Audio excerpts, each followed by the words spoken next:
Welcome one and welcome all to this Season 12, Episode 17 of the Ubuntu podcast. Today it is Wednesday the 31st of July and we're going to go through some community news and events and some of our picks from the tech news headlines. Now, joining me this week are Mark. Hello, hello. Hello, how are you? I'm not too bad at all. Good. And not Alan. Alan is gallivanting again, I believe Toronto this time. He is coming back, isn't he? Eventually, I think so, yeah. I think the weird thing is he's going to come back and one of us goes away. But anyway, we'll deal with that another time. So he's at a company event and I'm not there. And I've been getting my own private telecast with Popey. He's been updating me about what's going on in Toronto. But instead of Alan, we have Matthias. Welcome to the show. Hello all. Thank you for joining us. So, as you're new here, we always do this little roundup of what have we been up to recently. So what have you been up to? Most of my time is currently spent on the startup that my wife and I have begun with. And so most of my time is spent over using the VS Code Snap to learn CSS, which is still very foreign to me and something I, still on the fence about. So why are you learning CSS and how does this relate to your startup? Right. We are basically building a web app trying to take on basically solving the UK rental market. And the developer that we work with, he recommended that we, instead of making a native app, we should all do a web app. Something I haven't done for, I haven't dealt with HTML for over 20 years since I was in school. So, probably changed a bit since then. It has, and I'm not convinced it's for the better. Okay, and what have we been doing when you've been trying to, empty your mind of CSS shenanigans? Mostly I've been straying away with Slay the Spire, which is a game on Steam that I've spent a fair few hours. Now, you mentioned this in our Telegram channel. You said it was a roguelike card game. It is, and it's quite addictive, and I've probably spent a bit too much time on it, but, don't tell my wife. But it's quite convenient because you can drop in and out whenever you need to.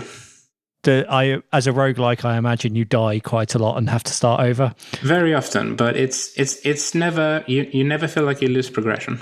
I might have to check that out. I am quite partial to roguelikes. Yeah, you like an RPG as well, don't you? Right then, Mark, what have you been up to? I have been smashing apart more rooms of my house and putting things back together slightly better than they were before, hopefully. Interesting. Yes, this is, preparing for my upcoming long-term support release. We had to make some room in what was formerly my office by ripping out some built-in wardrobes, which had been horrendously over-engineered. So when we'd eventually ripped them out of the wall by the wall plugs, the whole place was a state. So we got it replastered and we're halfway through redecorating it now. There we go, listeners. More DIY updates from Mark. Tweet us at Ubuntu Podcast if you want to hear more. Right, shall we get on with it? Let's.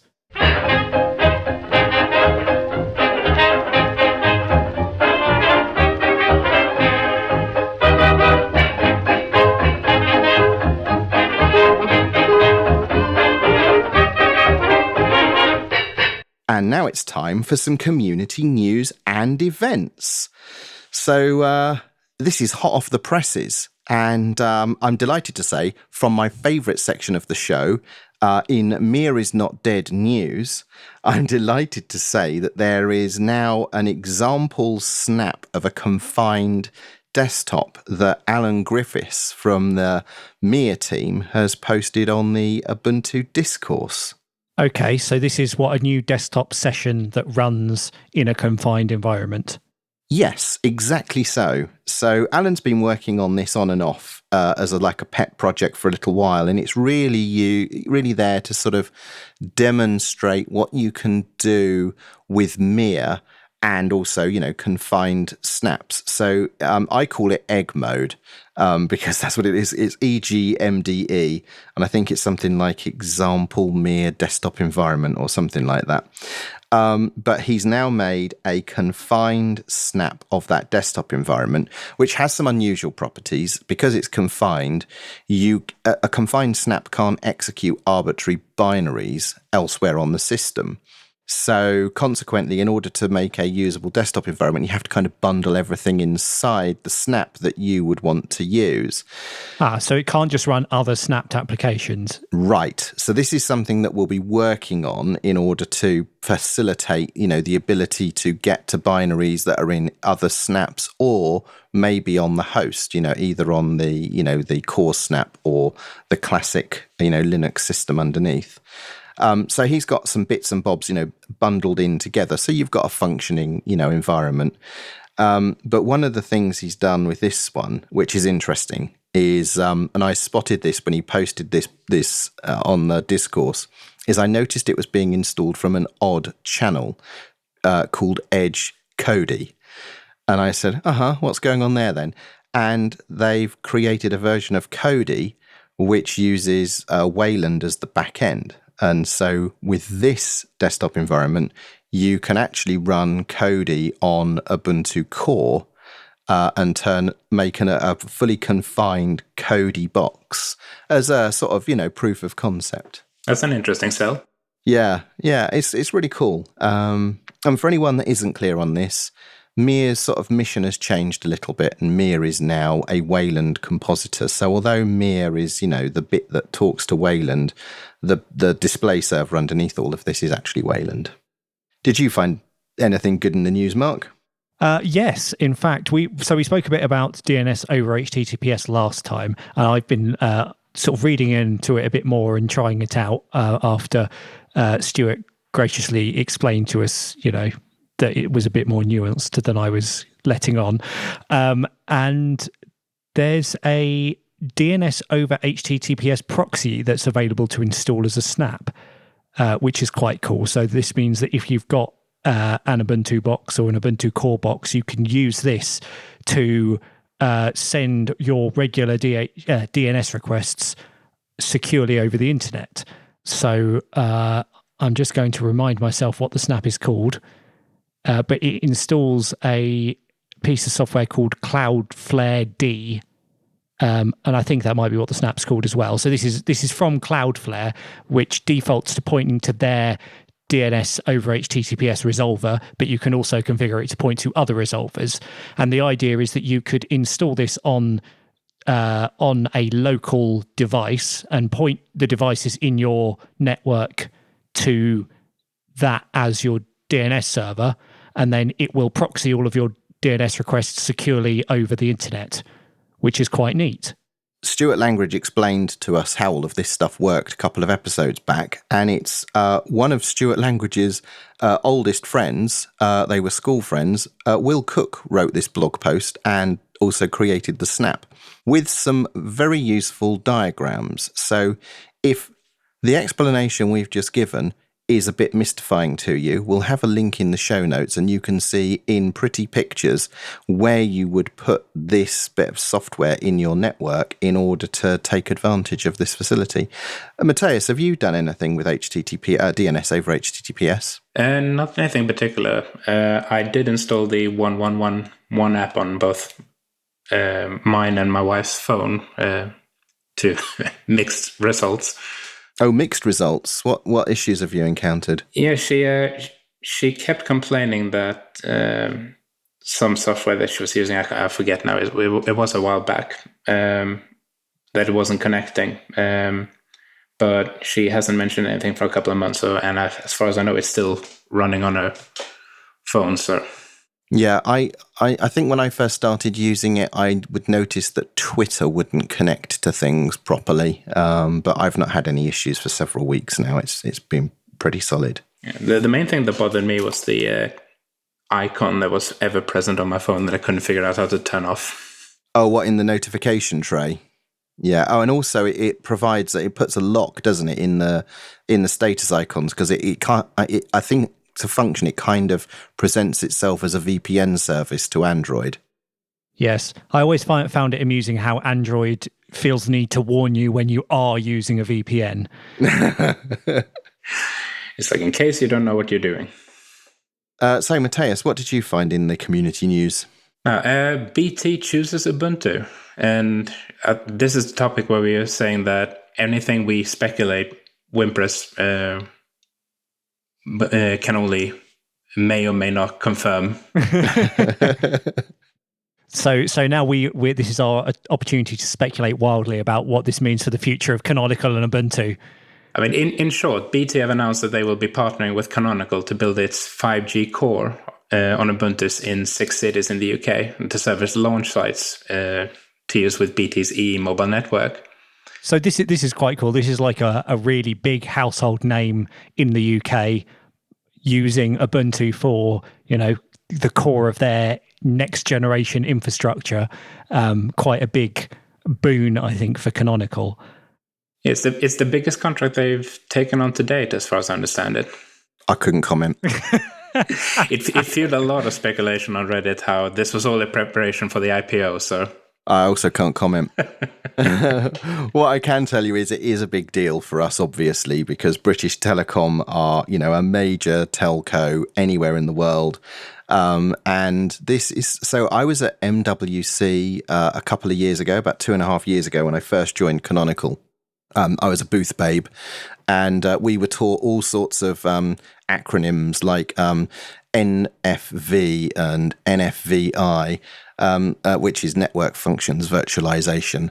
And this is basically trying to sort of take concepts that we would understand as running operating systems in virtual machines and doing the same for networks and telecommunications. So instead of using their sort of, traditional big boxes of, blinking lights, they move to a paradigm which is much more like, virtual machines and containers. So like how you might have software-defined radio, this is software-defined telecoms. Exactly, yeah.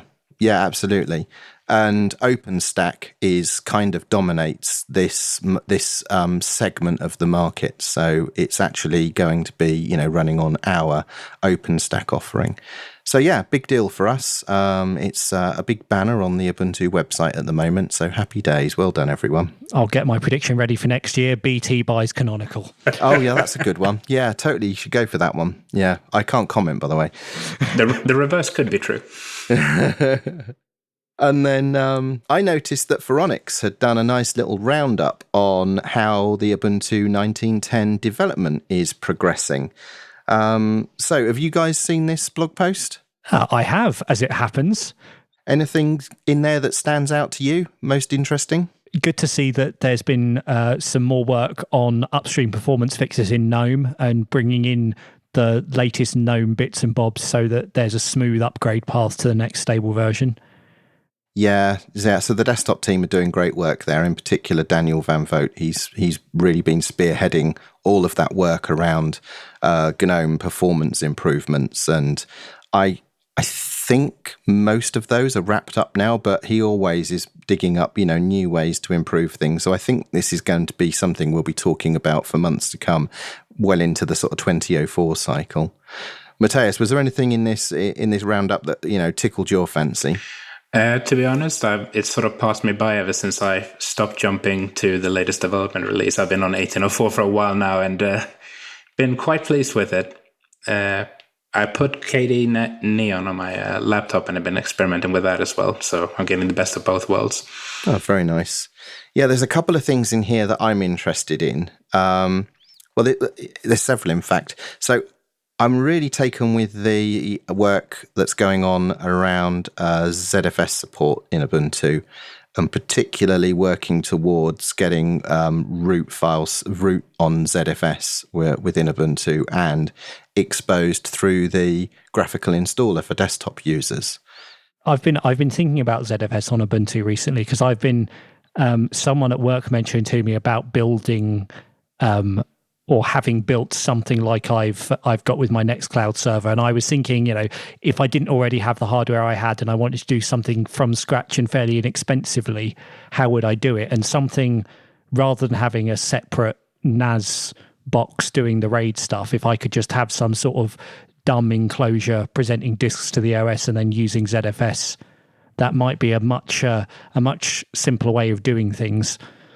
So it's good to see the work like coming on with this and making it more sort of available by default rather than something where you have to know and build your own drivers and things like that. Yeah, and Seb Backer from the desktop team has also uploaded latest versions of the Plymouth Boot Splash Manager, and this introduces the capability to have a flicker-free boot experience. I remember flicker-free boot being a thing about 10 years ago. Do you? Well, I remember it being said, I think, maybe when Plymouth was first announced, or like when accelerated desktops were first coming about, there was a lot of noise about how we'd have flicker-free boot and we'd never see the terminal. It's just funny to hear that coming up again as we finally cracked flicker-free boot. I don't think it exists on any platform. I believe I've experienced it on Apple hardware and whenever I boot into Windows. Ah, really interesting. So I've recently, as I mentioned on a few podcasts ago, I've recently set up a Windows 10 laptop, and a brand new Mac OS install. And they have what I would qualify as flicker-free boot. You turn the device on, you see a logo, maybe you see something spin or animate, and the desktop appears, and there's no sort of, crunching transitions as it boots, unlike Linux operating systems where you see Plymouth, maybe you see a text mode for a bit, maybe you see a boot splash, then the display manager, and it's all a bit clunk clunk clunk. So the way flicker free works is if you've got a UEFI system, you should be able to display a boot animation much like Windows 10 works, where you see the little Windows 10 spinning lights as the system starts up, and then just transition straight through to the display manager without any other monkeying around with the display. And that's cool and everything, but if you've got an NVIDIA GPU and you're using the proprietary drivers, then all bets are off. So this is not going to be a completely fixed problem just yet. Do you get a massive NVIDIA logo showing up at some point? I think we've got stuff in the packages to disable the NVIDIA logo by default, because that was a bit obtuse. I was going to say, I haven't seen that logo for quite a while. Yeah, it's still there. There's an option to disable it or enable it. Anyway, good progress towards 1910. I'm running it here now, and I very much like it. Now we've got a couple of events. Mark, what's our first event? UbuCon Europe 2019 has a call for volunteers. It's happening on the 10th to the 13th of October 2019 in Sintra, Portugal. So I guess this is if you want to help make the event happen, crew and so on for the event, this is how to get involved. Yeah, exactly that. We'll have a link to the show notes. So if you're going to the event in the area and just want to help out, we'll have a link in the show notes. Go and sign up and help the Ubuntu community out. And we were contacted by Deb Nicholson to let us know that Seagull 2019, which is a open source and Linux event taking place in the Seattle area on the 15th to the 16th of November, their call for papers has opened, and it will close on August the 11th. So you've not got long, but if you want to go to Seagull and you want to present, we'll have a link in the show notes and you can submit your papers to be a presenter at their event.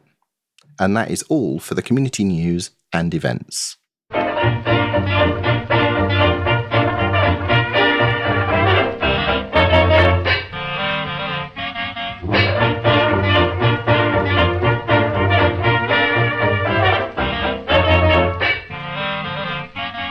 And now it's time for some news headlines.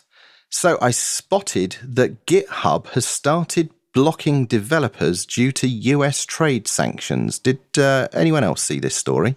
Yeah, I think it affected GitLab as well. Has it really? I hadn't seen that. Yeah, I initially saw it. I think I saw a post on Reddit where there was a developer from Iran who was saying that he was being blocked because GitHub thought he was developing nuclear weapons. But a closer look at things, like the paragraph below the one he highlighted, suggested that actually this was GitHub are kind of required to abide by US trade sanctions, and when they name countries like Crimea I'm not sure Crimea is actually a country in its own right, regions like Crimea and countries like Iran as being subject to trade sanctions, they don't really have a choice other than to, prevent people using them in those areas. Yeah, I saw the Medium post that you referred to from the developer from Iran. I sympathise with him because he's basically lost access to all of his stuff, and that's rubbish. Oh, yeah, absolutely. And he'd only recently migrated it all or something as well. And there's open source, some open source projects. Like there's a project called Game Hub where the developer is based in Crimea, and this is a unified library for if you've got games on Steam and GOG and Humble Bundle. And, this is the kind of thing I'm certainly very interested in carrying on. But they're basically having accounts limited to the very basic features. And when they've had like private repositories and websites hosted there, they've then just lost access to those or had to move them elsewhere on short notice, which isn't a lot of fun. Yeah, it's difficult. I saw some of these developers saying, look, we're not encroaching on trade agreements because we're using the free service. There's no money changing hands here. Could you, unblock us? And I've seen, Nate Friedman say, this is terribly awkward and we're very sorry. But, legally we have to, follow these guidelines. I mean, it's a terrible situation for everyone involved.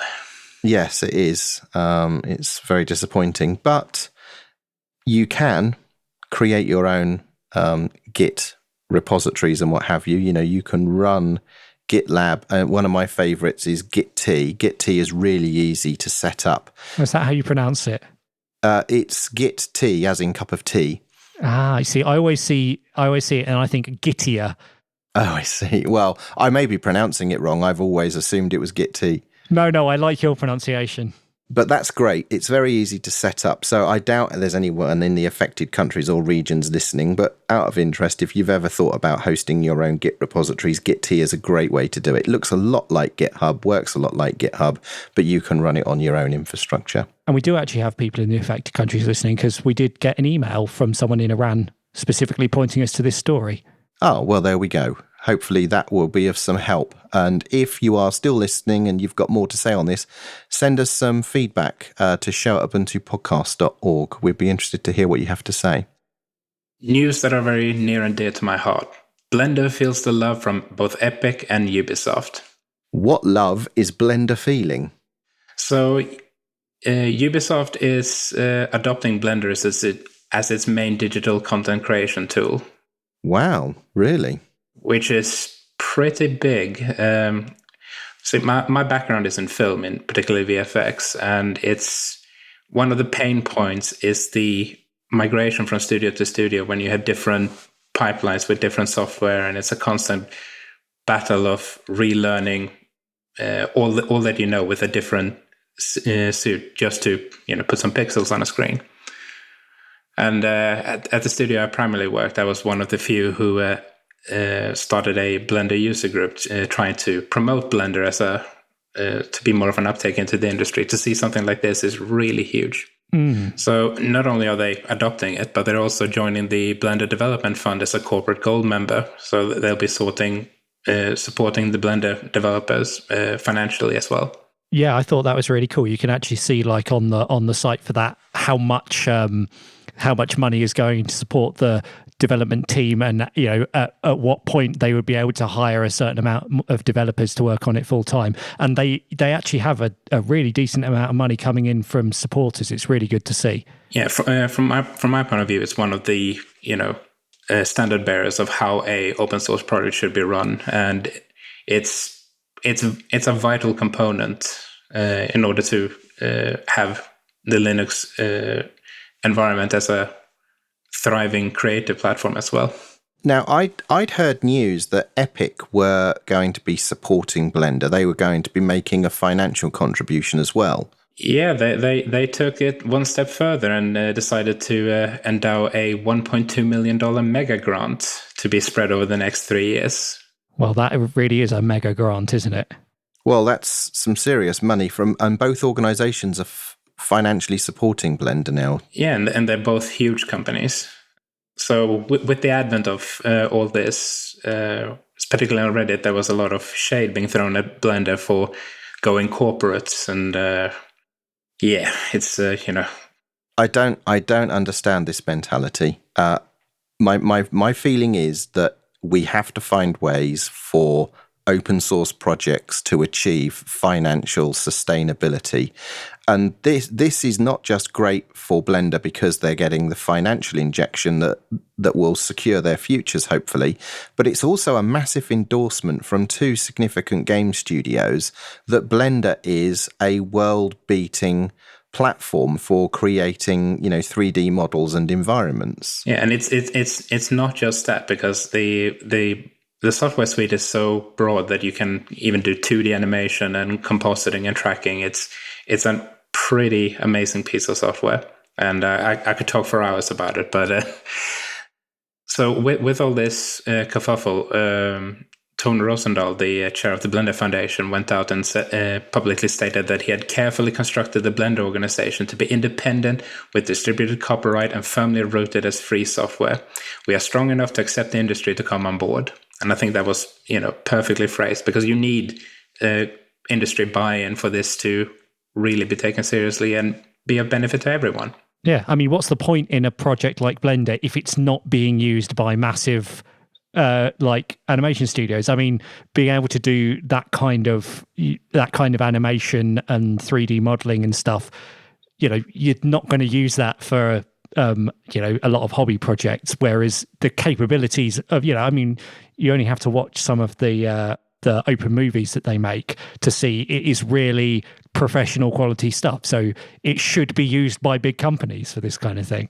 Yeah, it is fantastic. And for my money, it's not about being the best piece of software. It just has to be good enough. And it's I think Blender is punching far and above beyond its weight.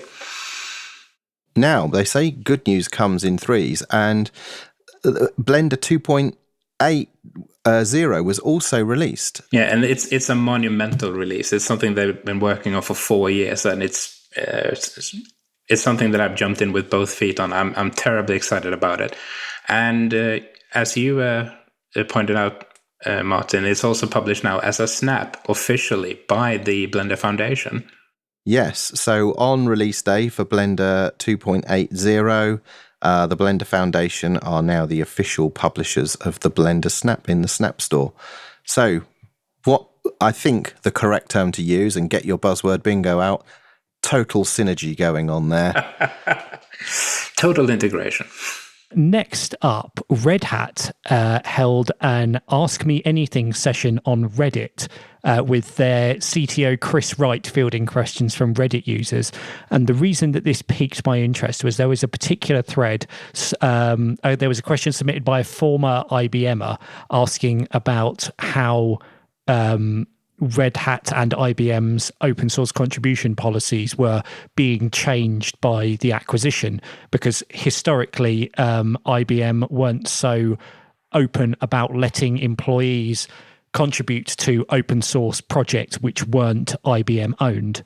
And there was some initial response from Chris Wright, but obviously he works for Red Hat, not for IBM. So he passed over to an IBM colleague who I think it was the IBM CTO of open technology, open projects, who responded basically saying that they've been progressing towards a more open policy over the past few years, but with the acquisition, they are now essentially adopting Red Hat's policy of allowing people to freely contribute to open source that's not IBM owned. So that's really cool to hear. That's fantastic.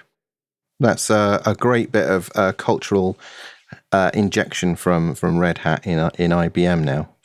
Great news. Now, in not so great news, I hear that Linus Torvalds has got his axe out and he's going to declare that the Linux floppy drive project be orphaned. Not the precious floppy drives. How do you feel about this, guys? Have you got any floppy disks, floppy drives? Long live the floppy.